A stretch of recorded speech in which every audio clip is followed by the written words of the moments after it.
Assalamu alaikum students. Our today's lesson is about the lungs.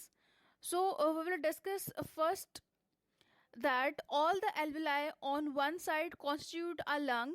There is a pair of lungs in the thoracic cavity. हमारे lungs में चूंकि जो smallest component है वो है alveoli, जिसको हम एयर सैक भी कहते हैं, और ये एक रेस्पिरेटरी सरफेस भी है। तो हमारे लंग्स में बेसिकली तमाम एल्विलाई मिलकर ही एक लंग को बना रही होती हैं। और लंग्स बेसिकली प्रेजेंट कहाँ होते हैं? हमारी थोरेसिक कैविटी में। Thoracic cavity is a chest cavity, ठीक है। तो हमारी बॉडी में पेयर ऑफ लंग्स जो है वो एग्जिस्ट करते हैं। इसके बाद अगर हम प्रोटेक्शन की बात करें कि हमारे लंग्स को प्रोटेक्ट कौन करता है और किस तरीके से उसको प्रोटेक्शन मिलती है, तो रिब्स बेसिकली एक केज है जो कि हमारे लंग्स को प्रोटेक्ट कर रहा होता है, ठीक है। The wall is made up of 12 pairs of rib and the rib muscles called intercostal muscles. हमारी ribs basically 12 pair of rib से मिलकर बनी हुई होती हैं, ठीक है। 12 पेयर होते हैं। 10 पेयर जो है वो तो कंप्लीटली होते हैं, मतलब कि जैसे कि आपको नजर आ रहा है कंप्लीट जो हमारी चेस्ट बोन स्टर्नम है इसके साथ अटैच हुए भी होते हैं। जबकि लास्ट के 2 जो हमारे पास जो 2 रिब्स हैं वो बेसिकली सिर्फ हाफ होती हैं हमारी चेस्ट तक। सो सिंपल कॉन्सेप्ट इज जो आपने याद रखना है कि हमारे पास लंग्स के प्रोटेक्शन के लिए 12 पेयर ऑफ रिब प्रेजेंट होते हैं, और हर एक जो हमारे पर रिब्स हैं, ये एक जो है वो एक रिब बोन है और ये सेकंड रिब बोन है।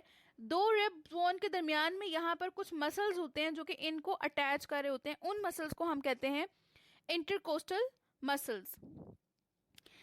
One more structure that is associated with the ribs और लंग्स, इसको हम बोलते हैं डायफ्राम। डायफ्राम एक थिक मस्कुलर स्ट्रक्चर होता है और ये कहाँ प्रेजेंट होता है? Just below the lungs. In this diagram you can see ये पर्पलिश जो स्ट्रक्चर आपको नजर आ रहा है, ये एक मसल्स का बना हुआ एक स्ट्रक्चर होता है जो कि लंग्स के बिल्कुल नीचे होता है, ठीक है। और ये लंग्स को जो है वो सपोर्ट प्रोवाइड कर रहा होता है।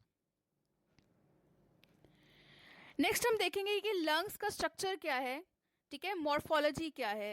एक्सटर्नली लंग्स जो हैं, चूंकि हमारे पास हमारी थोरेसिक कैविटी में 2 लंग्स प्रेजेंट होते हैं, तो जो हमारा लेफ्ट वाला लंग है, ठीक है, लेफ्ट लंग जो है is slightly smaller and has 2 lobes and the right lung is bigger with 3 lobes.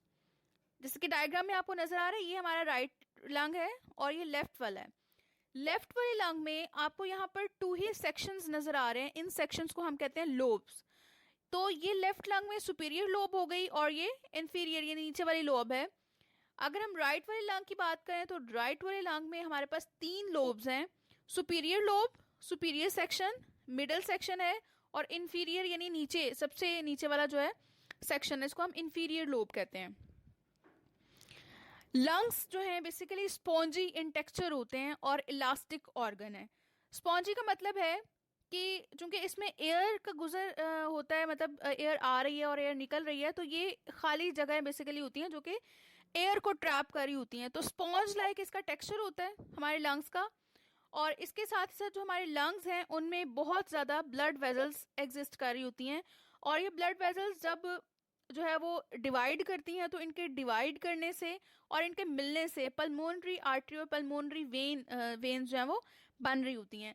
Pulmonary artery और पल्मोनरी वेन्स बेसिकली क्या होती हैं? जो पल्मोनरी आर्टरी है ये हार्ट से डीऑक्सीजनेटेड ब्लड को हमारे लंग्स तक लेके आ रही होती हैं, और पल्मोनरी वेन्स जो हैं ये ऑक्सीजनेटेड ब्लड को हमारे लंग्स से बैक टू द हार्ट लेके जा रही होती हैं ताकि ब्लड को further through out the body pump किया जा सके, ठीक है। सो अब ये हो गया स्ट्रक्चर से रिलेटेड। उसके बाद हम देखेंगे कि प्रोटेक्शन में एक और मेम्ब्रेन होती है जो कि शामिल होती है। उस मेम्ब्रेन का नाम है प्लूरल मेम्ब्रेन, ठीक है। प्लूरल मेम्ब्रेन क्या होती हैं? हमारे लंग्स के गिर्द 2 मेम्ब्रेन्स होती हैं जो कि लंग्स को सराउंड कर रही होती हैं। एक होती है आउटर प्लूरल मेम्ब्रेन, एक होती है inner pleural membrane. Pleural membrane is simple is that कि एक मेम्ब्रेन है जो कि लंग्स को कवर कर रही है, ठीक है। जो आउटर वाली मेम्ब्रेन है ये आपको यहाँ पर नजर आ रहा है, जो रेड लाइंस को शो कर रहा है ये है आउटर मेम्ब्रेन, और जो ब्लू लाइंस हैं ये शो कर रही है इनर मेम्ब्रेन को, ठीक है। आउटर प्लूरल मेम्ब्रेन और inner pleural membrane of the lungs. इसके अलावा जो आउटर मेम्ब्रेन है और जो इनर मेम्ब्रेन है, इन दोनों मेम्ब्रेन्स के दरमियान में फ्लूइड जो है वो एग्जिस्ट करता है। और इस फ्लूइड का एक पर्टिकुलर फंक्शन है। वो फंक्शन क्या है कि ये फ्लूइड बेसिकली फ्रिक्शन को रिड्यूस कर रहा होता है। जो आउटर मेम्ब्रेन है और जो इनर प्लूरल मेम्ब्रेन है, उन दोनों को आपस में कोलैप्स होने से उनको फ्रिक्शन जो है फ्रिक्शन को रिड्यूस करने के लिए ये यहाँ पर फ्लूइड प्रेजेंट होता है और ये एक्ट करता है एज अ लुब्रिकेंट। और ये लुब्रिकेशन प्रोवाइड करता है for the free expanding and contraction of the lungs. Lungs चूंकि प्रॉपरली कॉन्ट्रैक्ट करते हैं जब एयर ने एक्सहेल होना होता है, और जब एयर इनहेल होती है तो लंग्स जो है उसको एक्सपैंड करना होता है। तो एक्सपैंडिंग और कॉन्ट्रैक्टिंग जो है इन दोनों में ये फ्लूइड बेसिकली फ्रिक्शन को रिड्यूस कर ताकि आउटर मेम्ब्रेन और इनर मेम्ब्रेन को किसी किस्म का कोई डैमेज ना हो। तो ये हमारा आज का टॉपिक था जो कि लंग्स से रिलेट कर रहा है। इसकी हर एक हेडिंग को आपने प्रॉपरली लर्न करना है और टेक्स्ट बुक के अकॉर्डिंग ही, चूंकि ये हमारा लेक्चर था, तो आप हेडिंग्स जो है वो टेक्स्ट बुक के अकॉर्डिंगली टेक्स्ट बुक में मेंशन कर लीजिएगा। ये था आज का लेक्चर। अगर ये वीडियो आपके लिए इन्फॉर्मेटिव है तो लाइक कर दीजिएगा, give your feedback in the comment section and subscribe my channel, ताकि आपको अपकमिंग अपडेट्स हैं रिगार्डिंग द वीडियो लेक्चर्स वो आप तक जो है वो पहुंच सकें। Thank you so much.